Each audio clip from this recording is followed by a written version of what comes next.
आणि केवायसीची अट रद्द करून नुकसानीची मदत शेतकऱ्यांच्या खात्यामध्ये जमा करा अशी मागणी ही हिंगोलीतल्या शेतकऱ्यांनी केलेली आहे. पाहूया.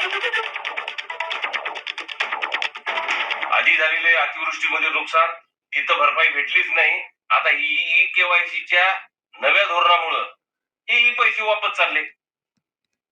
प्रत्येक वेळेस शेतकऱ्यालाच वेठीस धरायचं काम हे राज्य सरकार करायला लागलं. येणाऱ्या काळात रस्त्यावर शेतकरी उतरेल आणि या अशा चुकीच्या निर्णयामुळं आज शेतकरी 2 लाख अधिक शेतकरी हे वंचित राहणार आहेत. माझं सरकारला एक प्रश्न आहे आणि विनंती आहे की केवायसीच्या जाचक अटी ह्या प्रत्येक वेळेस तुम्ही लावता कशासाठी? काही जरी करायचं झालं तर तुम्हाला केवायसी करा, केवायसी करा. केवायसी केली नाही म्हणून काय त्या शेतकऱ्याचं नुकसान झालं नाही का?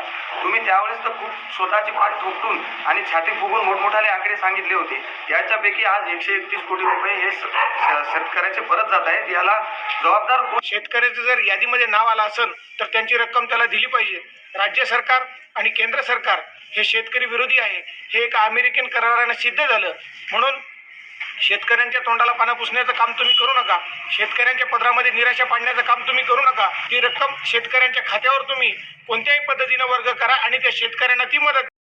अशाच नवनवीन अपडेटसाठी व्हिडिओला लाईक करा, चॅनलला सबस्क्राईब करा. सर्व शासकीय योजनांची अचूक व वेगवान माहिती फक्त 20 या आपल्या चॅनलवर.